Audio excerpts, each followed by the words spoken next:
La nueva película de Christopher Nolan es una joya cinematográfica en todos los aspectos en la que una película puede ser una joya. Desde que se anunció que esta iba a ser la primera película filmada enteramente en IMAX, yo ya estaba preparadísimo para ver una belleza audiovisual, pero no me imaginé que iba a ser de este calibre.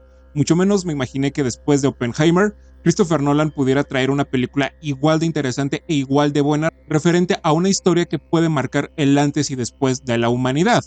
Porque más allá de la historia que hay detrás de la Odisea y del propio Homero, la historia de la Ilíada y la Odisea son poemas épicos que se han pasado de generación en generación y que han sufrido tantos cambios que es imposible encontrar la versión original de la Odisea.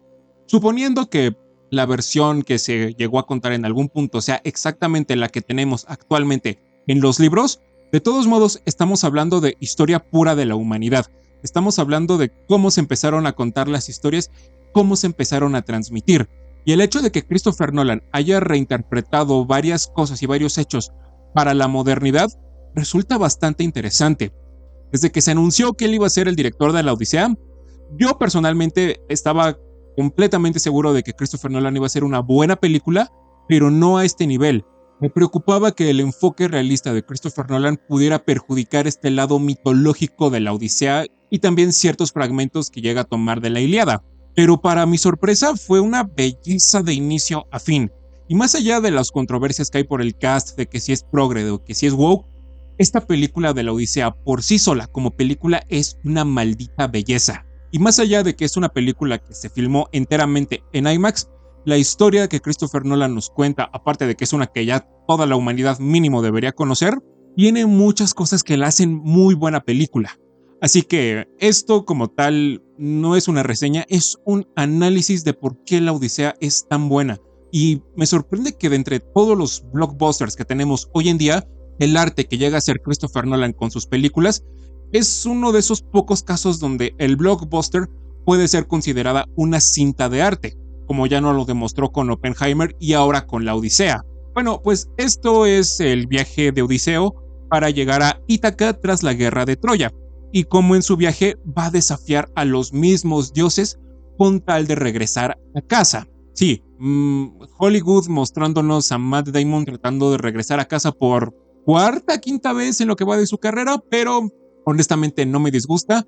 Todas las películas que tienen esta temática de Matt Damon tratando de regresar a casa son joyas absolutas. Antes de ir con lo que hace espectacular a la cinta de la Odisea, quiero remarcar unas cositas que si se hubieran explorado un poquito más, hubieran hecho esto un 10 de 10 en su totalidad. No es algo desconocido que vamos a ver a Odiseo interactuando con varios dioses y con varias diosas.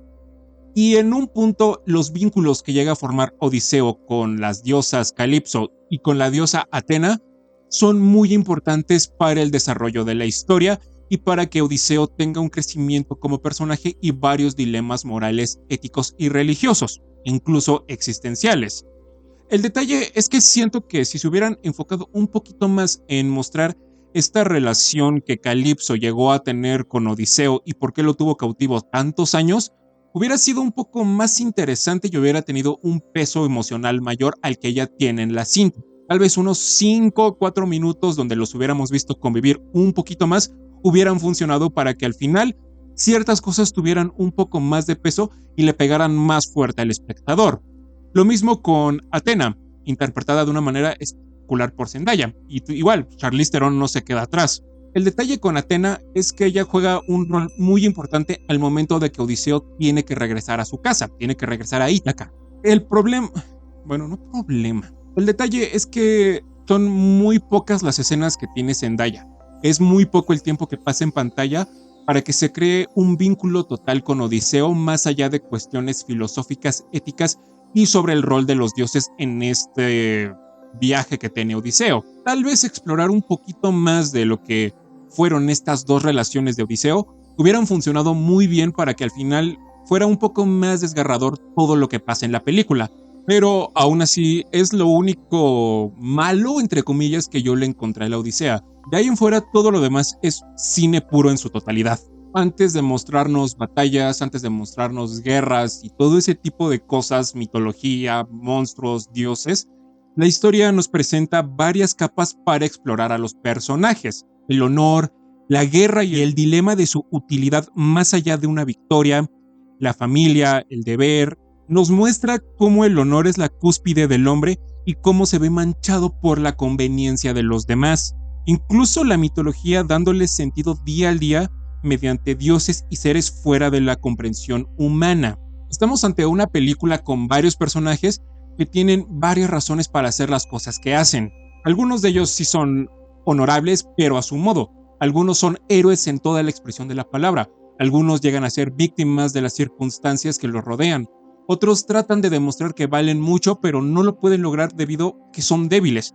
Entonces estamos ante un mundo caótico. Estamos ante una historia donde el más fuerte es el que termina de regir cómo funcionan las cosas. Aparte de esto, Christopher Nolan hizo una reinterpretación moderna de un poema épico lleno de magia y de misterio. Y vaya que funciona bastante bien toda la reinterpretación moderna y más lógica que le dio Christopher Nolan a esta historia. Es lógico y es entendible ver a los dioses con forma de humano, pero cada dios tiene algo que lo identifica de otro, algo que lo asociamos inmediatamente con su personalidad y a lo que es dios o diosa de. Incluso hay algunos dioses que no los vemos. Algunos dioses como Poseidón y como Zeus los vemos a través de la naturaleza. Cuando Poseidón quiere ponerle trabas a Odiseo, lo hace a través de las olas, de los mares y de los vientos.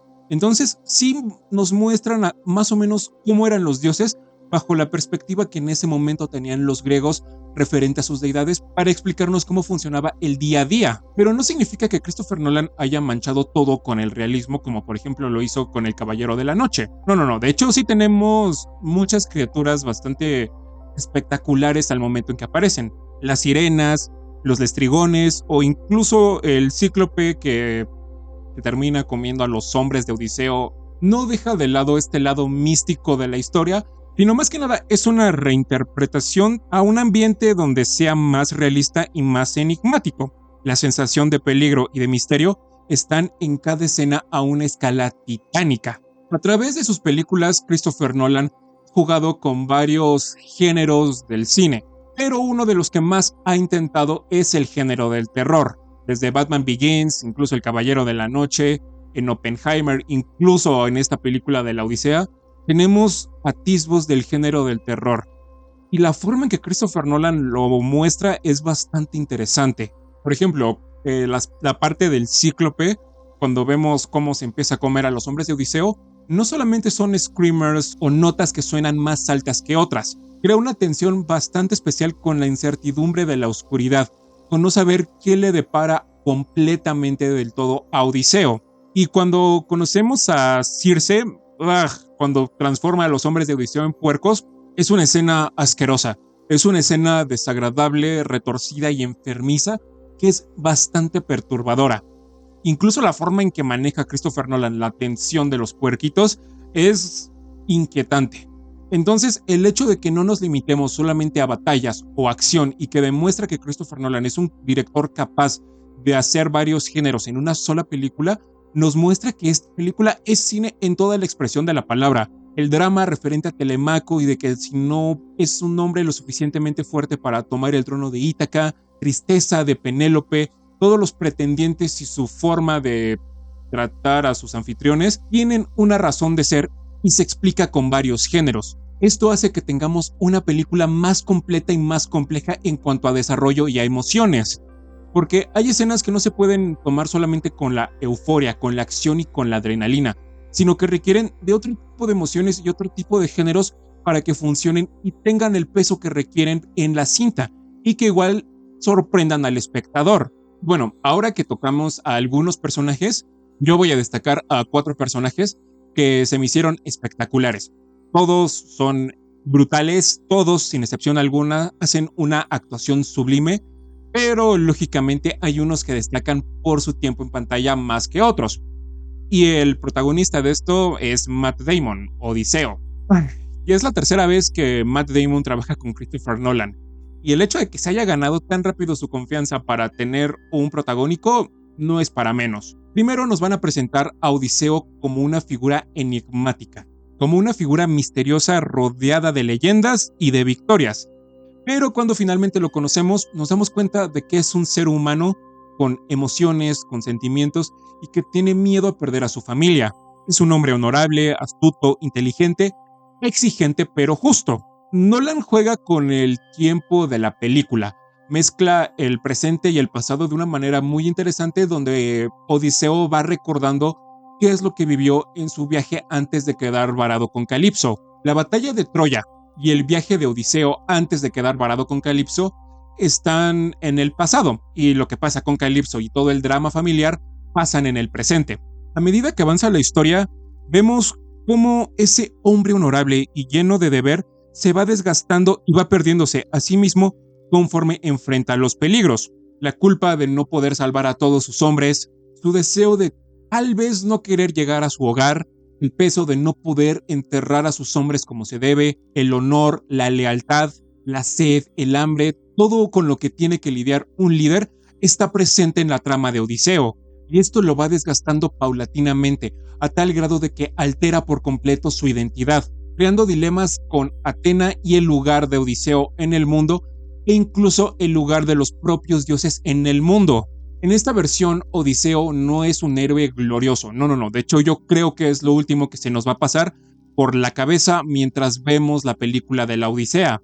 Más que nada, yo lo vi como un estudio de la obsesión y de la culpa que puede llegar a cargar un hombre sobre sus hombros. No es a lo que se enfrenta lo que hace sufrir a Odiseo. No son las bestias, no son los dioses, y no es el hambre, no es la sed lo que lo termina de corromper por completo.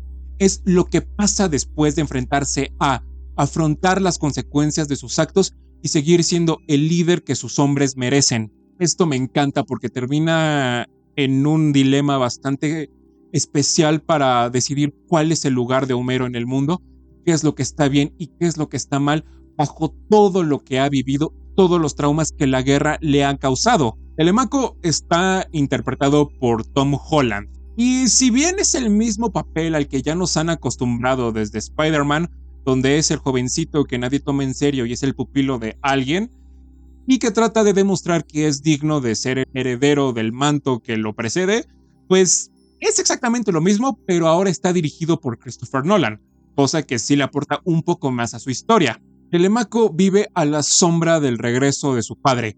Nunca lo conoció, no sabe quién es, más allá de solamente saber que existe por leyendas, por historias y por el deseo de su madre de que regrese. Vive atormentado por todos los pretendientes que abusan de la ley de Zeus. Siempre se quiere hacer el rudo, quiere demostrar que es un hombre de verdad y que es capaz de enfrentar todo lo que se le ponga enfrente.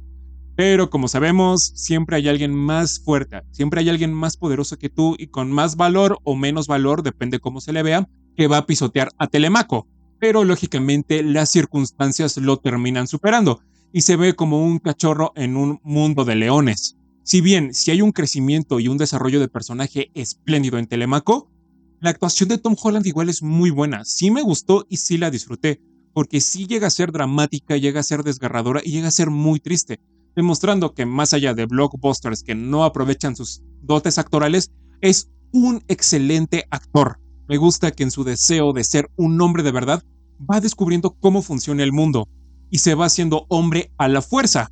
Me gusta porque él vive bajo una realidad que ha sido completamente moldeada por la guerra, completamente moldeada por los dilemas y por los conflictos bélicos a tal grado de que lo único de lo que se habla en Ítaca es de la guerra de Troya y de quién sí fue y de quién no fue. Me gusta el dilema que tiene referente a su capacidad de si es un buen líder o no lo puede ser.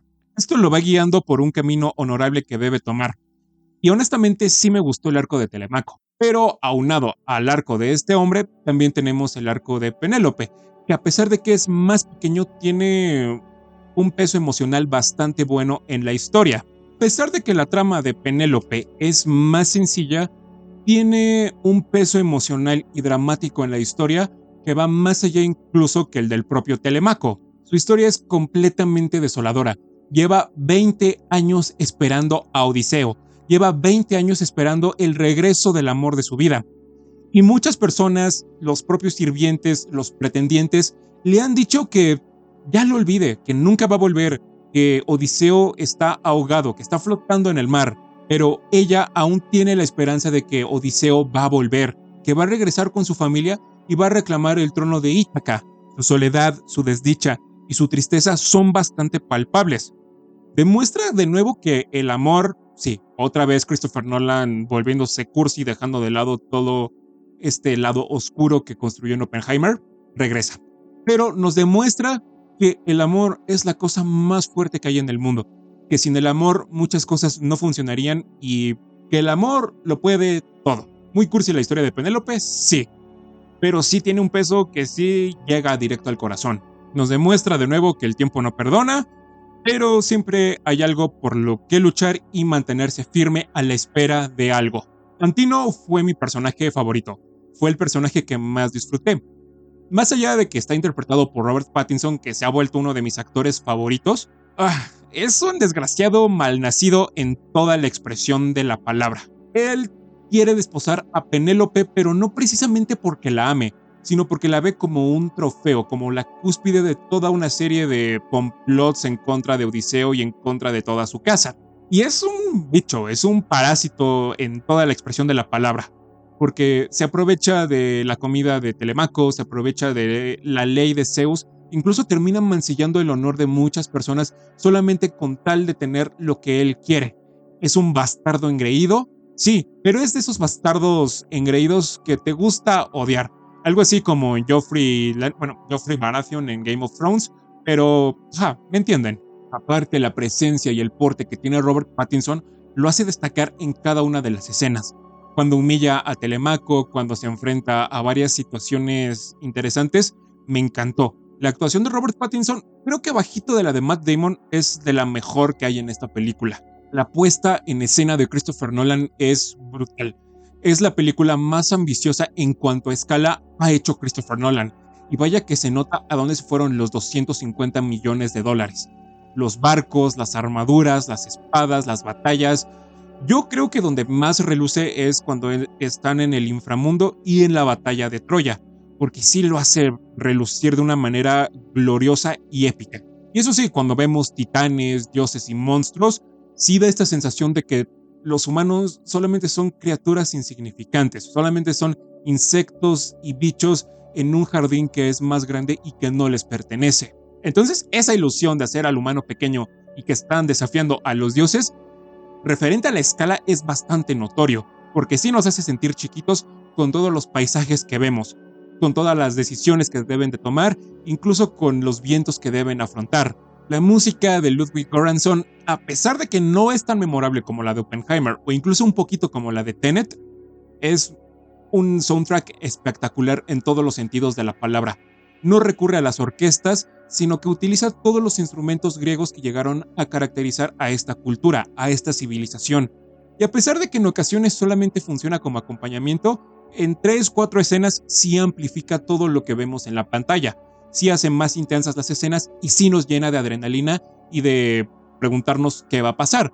Porque lógicamente Christopher Nolan se toma ciertas libertades para cambiar el final y para hacer ciertas modificaciones a algunos personajes para que la elección final de todo sea cuál es el propósito de la guerra, más allá de una victoria temporal. Me gusta porque cuando Odiseo tiñe su arco hay una nota que suena, y eso hace muy interesante a la película y nos muestra el gran compositor que es Ludwig Göransson. La fotografía de Hoyte van Hoytema está muy bien, está muy bien, es espléndida y es casi impecable. Tal vez si le hubieran puesto un poquito más de color, más allá de solamente colores pagados, hubiera funcionado para que fuera una película más viva en ciertas escenas. Pero de ahí en fuera, la fotografía es casi 100% naturista. Más que relucir a las bestias, más que relucir a los propios soldados, termina reluciendo la naturaleza y el entorno, dándonos esa sensación de que estamos ante un viaje inhóspito y que no sabemos qué es lo que nos va a deparar. Se siente como un viaje salvaje del que nadie va a salir vivo, pero que aún así es visualmente hermoso. Cada plano, cada toma es una maldita joya en toda la expresión de la palabra. Y si pudiéramos agarrar casi cada fotograma o cada píxel o cada plano de la película, tendríamos una pintura y una fotografía espléndida. La edición, por otro lado, es muy buena, es bastante frenética, algo así como lo que fue Tenet, pero no tan artística como lo fue Oppenheimer. Creo que a lo mucho hay planos de 4 o 5 segundos, 3 mínimo. Entonces no vamos a tener planos largos, no vamos a tener una sola toma estética que hace incómoda la película. No, es bastante rápida la edición y sí se siente esta carga de adrenalina conforme el ritmo va avanzando y sí se siente diferente la edición. Pero repito, no es tan especial como lo fue la edición en Oppenheimer. Es una edición más tradicional, pero funciona como cinta artística con toques de blockbuster. La Odisea de Christopher Nolan no es una película sobre monstruos marinos o batallas épicas. Es el desgarrador viaje de un hombre rompiéndose bajo el peso de sus propias decisiones por desafiar a los dioses. Es una obra monumental en toda la expresión de la palabra, que se quedó a muy poquito de ser una película perfecta. Nos demuestra que Christopher Nolan, si no es que ya es el mejor director que tenemos vivo actualmente, es un director impecable. Si ustedes ya la vieron, por favor díganme qué les pareció. Si le dan like, lo comparten o se suscriben, se los voy a agradecer muchísimo. Y nos vemos en la próxima.